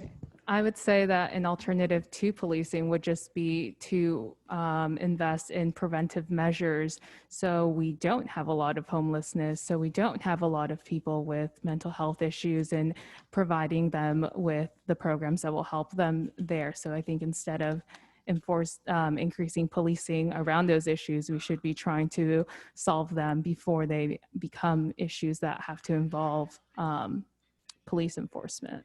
Okay. Next question I'm going to go to is directed to Chief Whitney. If you believe that the de-escalation training mandated by the state is not enough, have you taken extra measures for Oxnard PD? That's what I was talking about earlier, that we are going to, yes. You want to describe it a little? Sure. Well, actually, yeah, we do. We in 2018, we bought what's called a force option simulator. It's where officers go into a room. It's, I think, probably 270 degrees. They interact with the screen.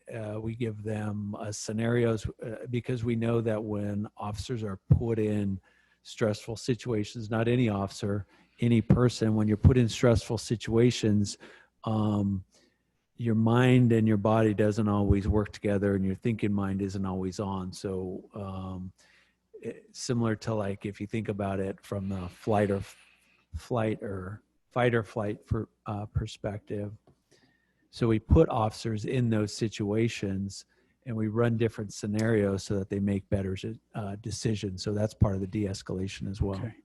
Thanks, Chief. This next question, I'm actually, instead of asking Chief Whitney, I'm going to ask Randy Latimer to address this. Would you say police officers, and I'm editing one word here, today, meaning now, in the Oxnard Police Department feel and are safe to report another police officer, as well as feel confident their report would be followed up on?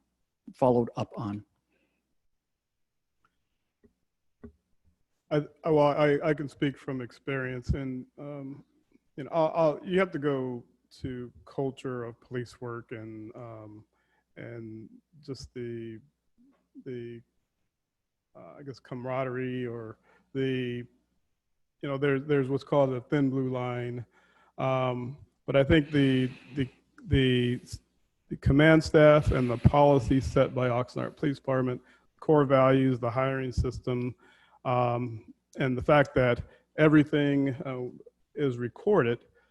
Not only Oxnard Police Department started their digital recording policy way before the body-worn camera, and now there's body-worn cameras. So I believe that the culture that is set by the supervisors and the command staff has developed a culture that, you know, officers aren't going to not say anything if they see something wrong.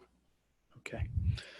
I'm going to, because we're at the end of the evening session, but there's one more. There were several questions with regard to mental health. I think it's trying to combine these services and training for officers. So let me just read this one. What are the mental health assistance or requirement screenings that officers receive? Being exposed to violence daily and having to act on fight or flight must affect our officers. Many studies show that even the sight of a gun can make an individual more violent. What kind of mental health services are mandatory for our officers, and how much does the department invest in that? Chief? Sure. I'll answer the last one first. We don't invest enough. To get hired, you have to go through a psychological screening process. When I started, if you got into an officer-involved shooting, you were usually back to work the next day. Now, if you get into an officer-involved shooting or a critical incident, even if it's not a shooting, it's mandatory. It's no longer optional. It's mandatory that you go and talk to our department psychologist, and then you take a week off, a minimum of a week, and then we also put you through those simulations to make sure that you're good. We also expanded our peer support program recently, and we are, unfortunately, 2020 has been a bad year, but at the beginning of the year, we started a police foundation. It's a nonprofit to raise money, and part of the purpose for that is to support kind of the mental health, the personal well-being of the police officers. Okay.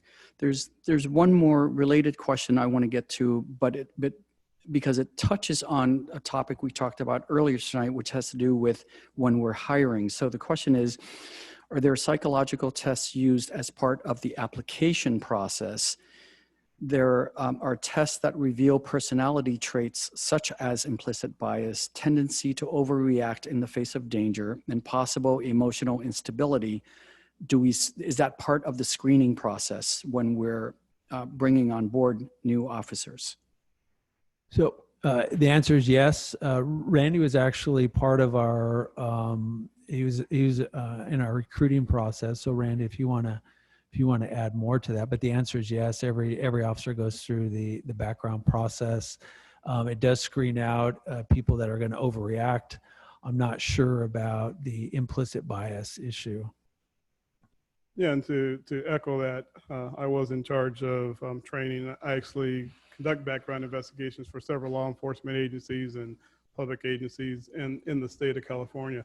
There are certain points in the hiring process that you cannot get to the medical portion because of HIPAA. However, every police officer is screened. I'll add to that.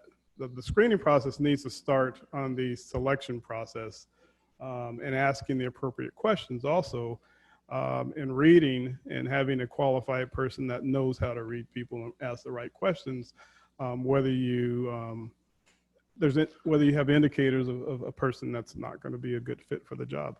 But so it's a multi-pronged, multi-level approach to hiring. And yes, when they get to that psychological screening, hopefully you've already weeded out most of people that shouldn't be there, but that psychological screening is in place to try to catch those people. Great. So it's after 8, but I'm actually going to keep going. That's the prerogative of being city manager. And this is a question that actually touches on the issue that most of you chimed in on earlier with regard to the school resources officers. It's a little bit long, but bear with me, please. Is there local level, in terms of here in our city, police and the school districts, data to show outcomes from the SRO programs? Are there specific performance measures or measurable outcomes that are evaluated to inform/guide the program? Are there quantitative examples that could include juvenile arrest rates in communities with SROs versus those without SROs? Or recidivism of youth involved in juvenile justice system in SRO schools versus schools without SROs? Are there qualitative examples that may include perception of police by youth or the community or school staff perception and value of the SRO programs on campus? So if this data does exist, which is a great question, whether we are measuring and collecting or not, and if it exists, are these reports available for the public to review? It's a great question. Yeah, I'm assuming you're giving that to me. That's that's a tough one. It's a great question, but the answer is no. We don't have the capacity for that type of data. We feel strongly that having the SROs on campus makes it safer for the students. The officers act as mentors for the students. I was on Hueneme High School campus in the end of January when Officer Nathan Martin was killed, and I went to Hueneme High School, and every one of the not everyone. I talked to hundreds and hundreds of students that were crying. They love that officer. It's that like basic for us. But ultimately it's the school's decision because it's their contract and they pay for it. So if they were interested in that, then, that would be their prerogative. So Mike, I want to ask you very quickly, and you have your hand up, but let me also ask you in terms of because your comments earlier, while providing the critique of having SROs on campus, there was also a little bit of positivity in your comments. Is there a way to merge this to improve the program, or do you think we just shouldn't have it? Yeah, so I just think we shouldn't have it on campuses.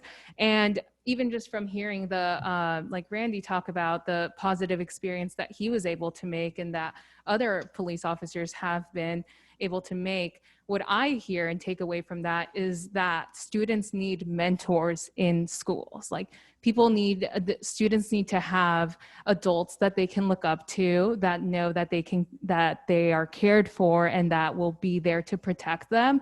That I don't necessarily think that needs to be a police officer. There's a lot of members of the community. There's a lot of organizations and programs that can have a stronger presence in the schools. And I think that we need to, I'm now calling on like the Oxnard Union School District to think about who should we be bringing into our schools? Who is going to have a positive impact in our students? Is it alumni that want to give back, that want to empower the students, that want to show them what else is out there? Or do we want to have police officers that see them as criminals or are, and I think the message that we're sending are two completely different ones. One is saying, I'm here to support you and encourage you and mentor you. And the other one is saying, I'm here in case you do anything bad and I'm here to punish you. Whether those are the intentions of the police officers that are there or not, that's what young people see. And I think that if we, let's have more mentors, let's have more positive adults in those schools, and they don't have to be police officers, in my opinion. Great, thank you. I want to go, I know it's late. I'm going to have one more question here. This hopefully is the final question, but it also gets at the heart of one of the reasons why we're here, which is profiling. So do we have, this is the question, do we have statistics about numbers of traffic and other stops by race? If so, how do those numbers compare with Oxnard's demographics? If not, why don't we have those statistics? Oh, Chief, that's for you. Alex, thank you. That was a question that was emailed in. So I asked our crime analysis to pull the stats. The font is super small. From 2000, these stats are from 2015 to 2019. So 5 years. The census estimate for Hispanic was 73.7%. Number of tickets, the percentage was for Hispanic 73.1. So essentially the same. White population 14.8%. Percent of tickets 13.4. Black percent of estimate of the population 2.5%. Of tickets was 3.6, and Asian estimate was 7.2%. Of tickets was 2.3, and then the others were less than 1%. Regina, go ahead. So, thank you, Chief, for that. Sadly, that shows that shows the disparity of numbers of blacks being pulled over when we only in this county are 1.6%. We are less than that in the city of Oxnard. You're talking about almost 3%. So we already know that nationally, one out of 3 blacks will go to jail. That's national statistics. So that's a bit high, unfortunately. And I was really sad to hear that. Like I said, considering in Ventura County a whole, we're 1.6%. And Oxnard just show 3%, so I'm a little disappointed. I know I said I would stop, but I'm going to continue for a moment because there's a new question, but it's actually related to this, but it's also related to what are we asking of police to do? The question is, do traffic stops really serve the public good? Is it an efficient use of police resources? What are the metrics and measurables that support the continuation of this practice? Could warnings replace fines and still achieve the same effect on persuading the driving public to be good drivers? So, yep, and Randy was traffic commander, so if you have anything to add, but I was in Germany, Europe last summer, and hardly saw any traffic enforcement at all. But they do, you get a ticket by driving too fast, you get a ticket for changing lanes unsafely, et cetera. It's all via cameras. I would actually prefer that here. I would actually prefer that because then the camera doesn't send you the ticket based on the color of your skin. That's not consistent with state law though now. I'd love to have that technology. Oxnard is an old city and it was not built for 200,000+ people and the cars. We have in we rank in our state as one of the worst in the state for cities our size for traffic safety, whether it's pedestrian safety, whether it's driver safety. We actually, as a department, don't write a lot of tickets proportional to the number of collisions we actually have. The focus, talk to one of our primary goals within the department is to improve traffic safety. And one of the ways you do that is by writing tickets. We are not in the business of writing tickets at 2 or 3 in the morning when somebody does a California stop at a stop sign at an intersection that is not having problems. But we do focus traffic enforcement at intersections in locations where we have injury collisions, particularly fatal collisions. We do focus there and we do write tickets. And I think the studies show that nothing improves somebody's driving more than a ticket when they're driving unsafely. Okay. All right. With that, I think I'm finally going to end. Thank you, everyone, for participating tonight. I'm very grateful for all the panelists who volunteered your time. There are many questions that we have that we're committed. We'll answer them in writing and post them on our website within a couple of weeks. And I just want to say finally that the City Council asked the police chief and me to do this so that we could have a City Hall sponsored forum. As I said at the beginning, there are many of these conversations happening around our community. Some of them are hosted publicly like this, some are not. There have been many demonstrations by our community members. So there's a lot of conversation going on. Our responsibility at City Hall is to figure out how, in this moment in American history, what do we contribute to improve equality for our community? And it is focused on police right now, but it cannot be police only. So there's a lot that we need to work on. The changes that we're proposing in the police department, we will determine what budgetary impacts that will have. And we will, when the time comes for that, it will be public. I actually look forward, Damon, from seeing what your attorney group sends forth to not just this city, but the region, I hope. So with that, I want to again thank everyone for taking your time. Thanks everyone who tuned in or into the Zoom meeting or watching us on TV or on YouTube. I'm sorry for some of the technical glitches. We have a projection booth in a chamber here that I think was designed for the Dick Van Dyke TV show. The technology is quite outdated. So thank you for bearing with us. So with that, I'd like to say good night. Thank you very much.